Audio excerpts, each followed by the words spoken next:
શ્રી ગણેશાય નમઃ. મિત્રો, આપ જોઈ રહ્યા છો યુટ્યુબ આપણી ચેનલ આવો સત્સંગમાં આપ સૌનું સ્વાગત છે. મિત્રો, આજે આ વિડીયોમાં આપણે સાંભળવાના છીએ માઘ માસના કૃષ્ણ પક્ષની એકાદશી, જે જીવનમાં વિજય આપનાર છે. શત્રુ, બાધા, ભય, મોહ, માયા, અહંકાર આદિથી પણ રક્ષા પ્રાપ્ત કરનાર છે. તેવી શુભ અને મંગલકારી એકાદશી વિજયા એકાદશીની વ્રત કથા, મહિમા, મુહૂર્ત, પૂજન વિધિ તથા આજના ખાસ ઉપાય. જો આપને આ વિડીયો પસંદ આવે તો લાઈક કરજો, શેર કરજો. આપ આ ચેનલ પહેલી વખત જોઈ રહ્યા છો તો સબસ્ક્રાઈબ કરી લેજો, જેથી આવનાર નવા વિડીયોની માહિતી આપ સુધી તુરંત પહોંચી શકે. ધન્યવાદ. શ્રી કૃષ્ણાય વાસુદેવાય હરિયે પરમાત્મને પ્રણત ક્લેશનાશાય ગોવિંદાય નમો નમઃ. બોલો જગતગુરુ ભગવાન શ્રી કૃષ્ણની જય. મિત્રો, એકાદશી અર્થાત 11, જે સુદ પક્ષની એકમથી લઈને કે વદ પક્ષની એકમથી લઈને 11મી તિથિ પડે છે, જેના સ્વામી ભગવાન નારાયણ લક્ષ્મીપતિ છે. આ એકાદશીનું વ્રત કરવાથી સુખ, સમૃદ્ધિ, આરોગ્ય, સૌભાગ્ય, ભુક્તિ અને અંતમાં મુક્તિ અર્થાત વૈકુંઠ ધામની પ્રાપ્તિ થાય છે. એકાદશીનું વ્રત કરવાથી સર્વે પાપમાંથી મુક્તિ તો મળે છે, યજ્ઞ યાગાદિનું પુણ્ય પણ પ્રાપ્ત થાય છે. એમાંય જે ખાસ કરીને આ વિજયા નામની એકાદશી ભગવાન શ્રી રામચંદ્રજીએ પણ આ વ્રત કરીને લંકાપતિ રાવણ ઉપર વિજય પ્રાપ્ત કરેલો અને સીતાજીને સકુશળ પાછા મેળવ્યા હતા, ભક્તિને મેળવ્યા હતા. એટલા માટે પણ આ એકાદશી ઉત્તમ છે. જે ભક્તો આ એકાદશીનું વ્રત કરે છે તે ભુક્તિ અર્થાત મોજ, શોખ, સંસારી સુખ તો પ્રાપ્ત કરે છે, અને ભક્તિ અર્થાત સીતાજીને પ્રાપ્ત કર્યા ભગવાન શ્રી રામચંદ્રજીએ જેમ, એમ ભક્તિની પ્રાપ્તિ થાય છે. પ્રભુના શ્રીચરણોમાં પ્રીતિ પ્રાપ્ત થાય છે અને અંતે મોક્ષ. એટલા માટે પણ આ માઘ માસના કૃષ્ણ પક્ષની એકાદશીનું નામ વિજયા એકાદશી છે, જે સર્વ રીતે સિદ્ધિ આપનાર છે.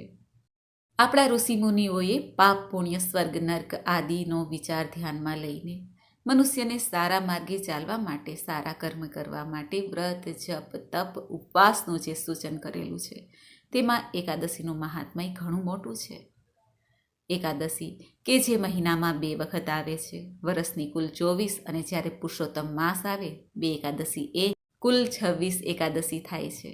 અને આ 26 એકાદશીનું જે ભક્તો વ્રત ના કરી શકે તેઓ માત્ર વર્ષની 2 એકાદશી, એક તો દેવશયની એકાદશી અને બીજી છે દેવ ઉઠી એકાદશીનું વ્રત કરે તો પણ લાભની પ્રાપ્તિ થાય છે.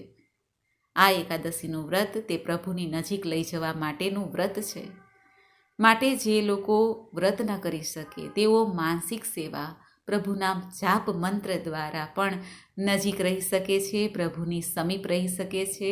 મનની શુદ્ધિ, તનની શુદ્ધિ અને બુદ્ધિની શુદ્ધિ થાય તો જીવનમાં પોતે પોતાનું કલ્યાણ કરી શકે છે. જેમ ભગવાન શ્રી કૃષ્ણએ ગીતાજીમાં કહ્યું છે અર્જુનને કે હે અર્જુન, જે પોતાની આત્માનું કલ્યાણ કરે છે તે જ સાચો મિત્ર છે પોતાનો, અને જે પોતાની આત્માને પાપમાં નાખે છે, આત્માનો અવાજ સાંભળ્યા વગર મોહ માયામાં ચાલ્યો જાય છે, તેનું જીવન તો વ્યર્થ જ છે. અર્થાત તે પોતે જ પોતાને પાપી બનાવે છે અને અકલ્યાણ કરે છે. માટે મનુષ્યએ પોતાનો મિત્ર બનવું હોય તો ધર્મના માર્ગ ઉપર ચાલવું પડે છે. અને ધર્મ છે બળદ, જેની ઉપર ભગવાન મહાદેવ શક્તિપતિ બિરાજમાન રહે છે.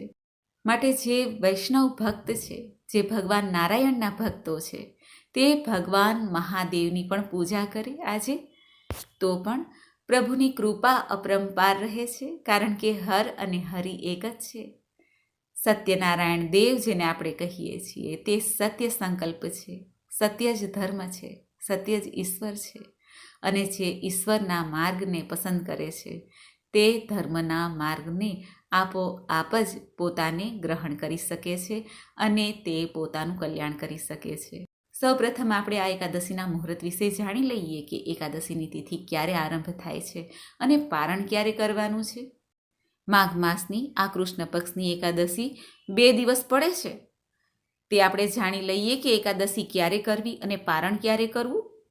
આપણા હિન્દુ પંચાંગ અનુસાર માઘ માસના કૃષ્ણ પક્ષની એકાદશીની તિથિ પ્રારંભ થાય છે તારીખ 6 માર્ચ 2024 સવારે લગભગ 6:30 વાગે, જે આ તિથિ પૂર્ણ થાય છે 7 માર્ચ 2024 વહેલી સવારે 4:15 આસપાસ. એકાદશીનું વ્રત તે ઉદયા તિથિ અનુસારનું વ્રત છે, માટે આ એકાદશીનું વ્રત 2 દિવસ પડે છે, જેમાં 6 માર્ચ 2024 તે સ્માર્ત એકાદશી કહેવાશે. જેમાં ભક્તો ગૃહસ્થ છે તે સ્માર્ત એકાદશી કરી શકે છે. જેમણે કંઠી ધારણ નથી કરેલી તે આ એકાદશી કરી શકે છે. અને જે ભક્તો વૈષ્ણવ છે, સાધુ સંતો છે, તે તારીખ 7 માર્ચ 2024ની એકાદશી કરે, જે ઉદયા તિથિ અનુસાર આ એકાદશી પડે છે, જેને ભાગવત એકાદશી કહેવાય છે. જો કે એકાદશી 2 દિવસ પડે છે. કોઈ પણ દિવસે એકાદશીનું વ્રત અવશ્ય કરી શકાય છે. એમાં મનમાં કોઈ શંકા ન લાવવી. તિથિ પ્રમાણે આપણે જોઈએ તો હંમેશા ભાગવત એકાદશી કે જે દસમથી યુક્ત ન હોવી જોઈએ, તે એકાદશી એટલે તારીખ 7 માર્ચ 2024ની એકાદશી તે માન્ય ગણાય છે. પરંતુ અમુક ભક્તો 6 તારીખે પણ એકાદશીનું વ્રત કરે છે. હવે આપણે જાણી લઈએ કે આ એકાદશી જે 2 દિવસ પડે છે તેના પારણા ક્યારે કરવા. સ્માર્ત એકાદશી કે જે તારીખ 6 માર્ચ 2024ના દિવસે પડે છે, તે એકાદશીના પારણ તારીખ 7 માર્ચ 2024 બપોરના 1:43 લઈને સાંજે 4 વાગ્યા સુધીમાં કરવાના રહેશે. અને જે બીજી એકાદશી અર્થાત ભાગવત એકાદશીનું વ્રત કરે છે, તેઓ પારણ કરે 8 માર્ચ 2024 સવારે 6:30 લઈને 9 વાગ્યા સુધીમાં. એકાદશીનું વ્રત તે ભગવાન નારાયણને પ્રિય છે, એટલા માટે આ એકાદશીના દિવસે જે ભક્તો વ્રત રાખે છે, ઉપવાસ કરે છે, તેઓ સવારે સ્નાન આદિથી પરવારીને સંકલ્પ અવશ્ય કરે કે એકાદશીનું વ્રત તે કેવી રીતે કરવા માંગે છે. એકાદશીનું વ્રત 3 પ્રકારે થાય છે. એક તો જેમાં જળ પણ આપણે ગ્રહણ ન કરીએ, નિરાહાર રહીએ. બીજી છે જેમાં ઉપવાસ કરીએ, ચા, દૂધ, કોફી, ફલ, ફલાદી આદિ લઈ શકીએ છીએ. ત્રીજી છે એક ટાઈમ ભોજન, જેનું શરીર સાથ નથી આપતું તેઓ ભોજન કરે. જો કે એકાદશીમાં ભોજન કરવું તે લાભ આપનાર નથી, પરંતુ અત્યારના સમય પ્રમાણે એકાદશીના દિવસે ભક્તો ભોજન પણ લે જો શરીર સાથ ન આપતું હોય. કારણ કે શરીર છે, સાધન છે, તો સાધ્ય પ્રાપ્ત થાય છે, ઈશ્વરની પ્રાપ્તિ થાય છે. જે ભક્તો એકાદશીના વ્રતમાં એક ટાઈમ ભોજન લેવા માંગતા હોય તેઓ સાંજના સમયે ભોજન લે. અને જે ભક્તો એકાદશીનું વ્રત કરવા નથી માંગતા અથવા કરી શકતા નથી કોઈ પણ કારણસર, તેઓ માનસિક સેવા કરે, પ્રભુની માનસિક જપ કરે અને કોઈની નિંદાકુથલી ના કરે, તથા કોઈ પણ પ્રકારે વ્યસનનો ત્યાગ કરે, જેને માનસિક તપ કહેવાય છે. અને જે વ્રત કરે છે તે શારીરિક તપ કહેવાય છે. વ્રત કરનાર પણ માનસિક રીતે પ્રભુનું સ્મરણ કરીને માનસિક તપનો લાભ ઉઠાવી શકે છે. ભગવાન શ્રી નારાયણને પ્રિય આ એકાદશીનું વ્રત જે ભક્તો કરવા માંગે તેઓ સવારે વહેલા ઉઠીને સ્નાનાદિથી પરવારીને શુદ્ધ વસ્ત્ર ધારણ કરે અને આપણા ઘરના મંદિરમાં જ્યાં ભગવાન નારાયણનું કોઈ પણ સ્વરૂપ હોય, ચાહે ભગવાન શ્રી કૃષ્ણ હોય, લાલજીનું સ્વરૂપ હોય, રાધા રમણનું સ્વરૂપ હોય, લક્ષ્મી નારાયણનું સ્વરૂપ હોય, સ્વામિનારાયણ ભગવાન હોય, જેને આપણે ઈષ્ટ માનીએ છીએ, તેમની વિશેષ પૂજા કરવી જોઈએ. મૂર્તિ હોય તો પંચામૃતથી સ્નાન કરાવીને ગંગાજલ અથવા શુદ્ધ જલથી સ્નાન કરાવવું જોઈએ. ત્યારબાદ ભગવાનની જે મૂર્તિને સુંદર રીતે સાજ શૃંગાર ધરાવીને ભોગ અર્પિત કરાય છે. ચિત્રજી હોય તો સાફ વસ્ત્રથી સાફ કરીને પ્રભુની સામે ભોગ સમર્પિત કરવું જોઈએ. ભાવથી, પ્રેમથી ઘી, દૂધ, માખણ, મિશ્રી, ફલ, ફલાદી, મીઠાઈ, ધૂપ, દીપ, નૈવેદ્ય, તુલસી પત્ર આદિથી પ્રભુની સેવા કરાય છે. પ્રભુની આરતી કરવી, વિષ્ણુ સહસ્ત્ર નામ પાઠ કરી શકાય છે, ગીતાજીનો પાઠ કરી શકાય છે, ભગવાનના મંત્ર જાપ કરી શકાય છે. જે બીજા દિવસે આપણે પારણ કરીએ ત્યારે આ શ્રીફળ અને જે પૈસા આપણે રૂપિયા મૂકીએ છીએ તે મંદિરમાં દાન કરી દેવા જોઈએ. બ્રાહ્મણોને સીધું સામગ્રી અપાય છે, દાન દક્ષિણા અપાય છે, જરૂરિયાતમંદની સેવા કરાય છે. ખાસ કરીને ગાય માતાની સેવા અવશ્ય કરવી, જે આપણે નિત્ય કરતા હોય તેનાથી પણ વિશેષ કરવી. ગાય માતાને ઘાસ ખવડાવી શકાય છે. ઘરનું ગરમા ગરમ ભોજન બનાવીને ગાય માતાને ખવડાવી શકાય છે. આ ઉપરાંત પશુ પક્ષીની સેવા જે થાય, દાણા પાણીની વ્યવસ્થા તે કરવી, કીડિયારું પૂરવું. કારણ કે આ માઘ માસના કૃષ્ણ પક્ષની જે એકાદશી છે તે પિતૃઓને પણ સમર્પિત છે. આજે પીપળાના વૃક્ષની સેવા કરવાથી, પીપળાના વૃક્ષને વાવવાથી અથવા પીપળાના વૃક્ષમાં થડમાં મીઠું જળ ચડાવીને 7 પ્રદક્ષિણા કરવી જોઈએ અને પીપળાના વૃક્ષ નીચે સરસવના તેલનો દીપક પ્રગટાવવો જોઈએ, મીઠાઈ ધરવી જોઈએ. આમ કરવાથી પિતૃદેવતાના આશીર્વાદ તો પ્રાપ્ત થાય છે. ભગવાન નારાયણ લક્ષ્મીપતિ પણ પ્રસન્ન થાય છે. કારણ કે પીપળાનું વૃક્ષ છે તે સર્વદેવમય છે. સર્વે દેવી દેવતાનો વાસ છે. તેમાં બ્રહ્મા વિષ્ણુ મહેશ આદિ પ્રસન્ન થાય છે. પીપળાના વૃક્ષમાં જ્યારે આપણે જલ રેડીએ ત્યારે ઓમ પિતૃદેવાય નમઃ આ મંત્રનો જપ કરવો જોઈએ. આ એકાદશીના દિવસે પવિત્ર નદીઓમાં સ્નાન કરવાથી, દાન પુણ્ય કરવાથી પણ લાભ પ્રાપ્ત થાય છે. આ ઉપરાંત આજે ખાસ કરીને જે ઉત્તમમાં ઉત્તમ ભગવાનને વહાલા છે તે તુલસી માતાની સવાર સાંજ સેવા અવશ્ય કરવી, દીપદાન કરવું, પ્રદક્ષિણા કરવી. તુલસી દલ જ્યારે આપણે તોડીએ, જે પૂજા માટે એકાદશીના દિવસે અવશ્ય તોડી શકાય છે, મંજરી સહિત તોડીએ તો ઉત્તમમાં ઉત્તમ છે. મંજરી ભગવાનને શ્રી ચરણોમાં અર્પિત કરવામાં આવે તો મંજરીમાં જેટલા પણ બી છે, જેમાંથી તુલસી પ્રગટ થાય છે, આપણે વાવીએ તો એ બી જેટલા છે એટલા પાપ આપણા નષ્ટ થાય છે, એવું માન્યતા છે. માટે આજે એકાદશીના દિવસે મંજરી સહિત તુલસી દલ ભગવાનને સમર્પિત કરવા જોઈએ. એકાદશીનું વ્રત એટલું પુણ્ય આપનારું છે કે જો ઘરમાં સૂતક હોય, કોઈનું જન્મ, કોઈનું મૃત્યુ, જે આપણા હાથમાં નથી, પરંતુ આજે એકાદશીના દિવસે ઘરમાં જો આવું હોય તો પણ જે ભક્તો એકાદશીનું નેમ લીધેલું છે તેઓ એકાદશીનું વ્રત અવશ્ય કરે. આમ કરવાથી ભલે પૂજા ન થાય તોય 1000 ગણું ફળ પ્રાપ્ત થાય છે. અને જે બહેનો એકાદશીના દિવસે માસિક ધર્મમાં બેસે છે તેઓ પણ એકાદશીનું વ્રત અવશ્ય કરે, ઉપવાસ કરે અને પૂજા ન કરે તો પણ લાભની પ્રાપ્તિ થાય છે, પાપ નષ્ટ થાય છે, શુભ ફળ અવશ્ય પ્રાપ્ત થાય છે. માઘ માસની આ કૃષ્ણ પક્ષની એકાદશી કે જે વિજયા એકાદશીના નામે પ્રખ્યાત છે, આ એકાદશી જીવનમાં વિજય આપનારી હોય માટે જે ભક્તો આ એકાદશીનું વ્રત કરે છે તેને જીવનમાં વિજયની પ્રાપ્તિ થાય છે એવી માન્યતા છે. આપણે મનુષ્ય જીવ કે જે અંદરના પણ શત્રુ કે જે આપણે લોભ, મોહ, માયા, અહંકાર, જે આપણી અંદર જ એ શત્રુ વસેલા છે, ગમે ત્યારે એ આપણી આત્માને ચોટ પહોંચાડી શકે છે, આપણી આત્માનું ખરાબ કરી શકે છે, આપણા જીવનને ખરાબ કરી શકે છે. બહારના શત્રુ કે જે આપણા શત્રુ તો હોય જ છે, પરંતુ હિત શત્રુ અર્થાત જે આપણી સાથે જ રહે છે અને આપણી સામે મીઠું મીઠું બોલે છે અને આપણી જ પાછળ છૂરો ભોંકે છે, આપણું જ બગાડે છે, આપણું જ ખાય છે, એવા શત્રુથી રક્ષા માટે પણ આજે એકાદશીનું વ્રત અવશ્ય કરાય છે અને પ્રભુને પ્રાર્થના કરાય છે કે હે પ્રભુ, અમારા અંદરના તથા બહારના શત્રુઓથી રક્ષા પ્રાપ્ત થાય, અમારું જીવન મૃત્યુ સાર્થક થાય, એવી કૃપા કરજો, એવા આશીર્વાદ આપજો.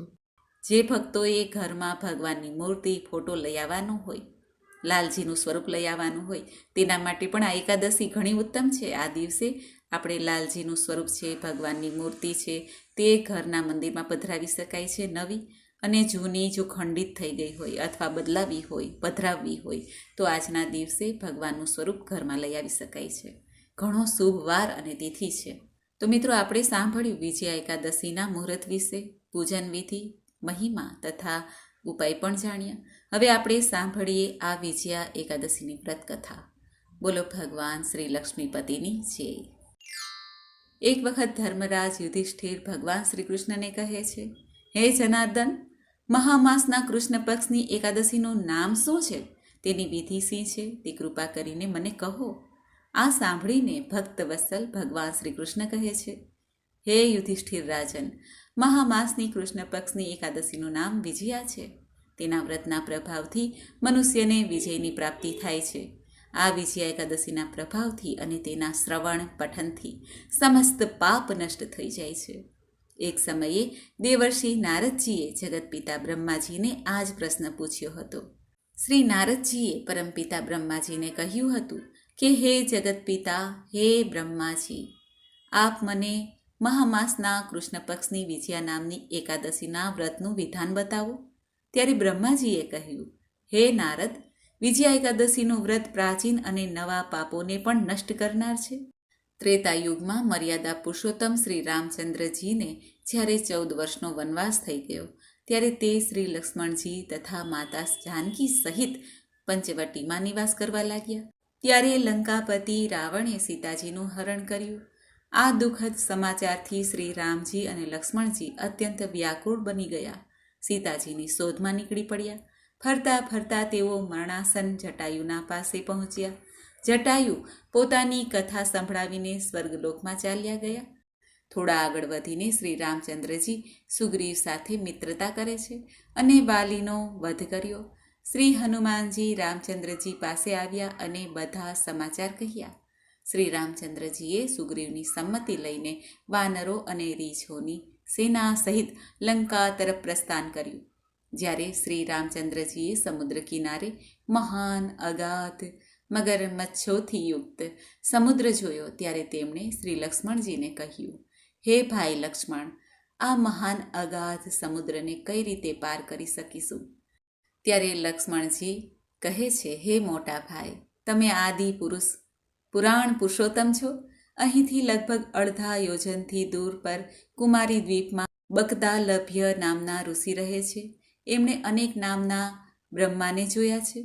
તમે એમની પાસે જઈને એનો ઉપાય પૂછો. લક્ષ્મણજીના વચન સાંભળીને શ્રી રામચંદ્રજી બગદાલભ્ય ઋષિ પાસે ગયા અને એમણે પ્રણામ કરીને ત્યાં જ બેઠા. મુનિએ શ્રી રામચંદ્રજીને પૂછ્યું, હે રામ, તમે ક્યાંથી પધાર્યા છો? ત્યારે રામજી કહે છે, હે મહર્ષિ, હું મારી સેના સહિત અહીં આવ્યો છું અને રાક્ષસોને જીતવા લંકા તરફ જઈ રહ્યો છું. ત્યારે બગદાલભ્ય ઋષિ કહે છે, હે રામજી, હું તમને એક ઉત્તમ વ્રત બતાવું છું. મહામાસના કૃષ્ણ પક્ષની વિજયા એકાદશીનું વ્રત કરવાથી તમે સમુદ્ર અવશ્ય પાર કરી શકશો અને તમારો વિજય થશે. હે રામજી, આ વ્રતની વિધિ એ છે કે દસમના દિવસે સોના, ચાંદી, તાંબા કે માટીનો કોઈ પણ એક કળશ બનાવો. આ ઘડામાં પાણી ભરીને તેના પર 5 પલ્લવ રાખીને વેદિકા પર સ્થાપન કરવું. એ કળશના નીચે સતધાન ભેળવેલ એક ઢગલી કરવી અને ઉપર જવ રાખવા. તેના પર શ્રી નારાયણ ભગવાનની સુવર્ણ પ્રતિમા સ્થાપિત કરવી. એકાદશીના દિવસે સ્નાન આદિ નિત્ય કર્મથી નિવૃત્ત થઈને ધૂપ, દીપ, નૈવેદ્ય, નારિયેલ આદિથી ભગવાનનું પૂજન કરવું. એ આખા દિવસ દરમિયાન ભક્તિપૂર્વક કળશની સામે બેસીને ભક્તિ કરવી, મંત્ર જપ કરવા. રાત્રિ પણ એ જ રીતે ભગવાનનું સ્મરણ કરતાં કરતાં જાગરણ કરવું. દ્વાદશીના દિવસે નદી અથવા તળાવમાં સ્નાન કરીને કળશને બ્રાહ્મણ દેવને આપી દેવું. હે રામ, જો તમે આ વ્રતને સેનાપતિઓ સાથે કરશો તો અવશ્ય જ વિજય થશો. શ્રી રામચંદ્રજીએ મુનિની આજ્ઞા અનુસાર વિધિપૂર્વક વિજયા એકાદશીનું વ્રત કર્યું અને તેના પ્રભાવથી દૈત્યો પર વિજય પ્રાપ્ત કર્યો. ભગવાન શ્રી કૃષ્ણ યુધિષ્ઠિરને કહે છે, હે રાજન, જે મનુષ્ય આ પ્રકારથી વિજયા એકાદશીનું વ્રત કરે છે તેનો આ લોકમાં જય થાય છે અને અંતે અવિનાશી લોકને પ્રાપ્ત કરે છે. બ્રહ્માજી નારદજીને કહે છે, હે પુત્ર નારદ, એટલા માટે વિજયા એકાદશીનું વ્રત કરવું. વિજયાનું મહાત્મય પણ ઘણા પાપોનો નાશ કરનારું છે. આ કથા સાંભળવાથી વાંચવાથી બાજપેયી યજ્ઞનું ફળ પ્રાપ્ત થાય છે. આ રીતે સ્કંદ પુરાણના માઘ કૃષ્ણ પક્ષની વિજયા એકાદશીનું મહાત્મય કહેલું છે. બોલો લક્ષ્મીનારાયણ દેવની જય. મિત્રો, તો આપણે સાંભળી વિજયા એકાદશીના વ્રતની કથા. મને આશા છે કે આપને આ વિડીયો જરૂર પસંદ આવ્યો હશે. ઓમ દેવકી નંદનાય વિદ્મહે વાસુદેવાય ધીમહિ તન્નો કૃષ્ણ પ્રચોદયાત. બોલો જગતગુરુ ભગવાન શ્રી કૃષ્ણની છે. મિત્રો, મને સાંભળવા માટે ધન્યવાદ. આપ સૌને મારા જય શ્રી કૃષ્ણ.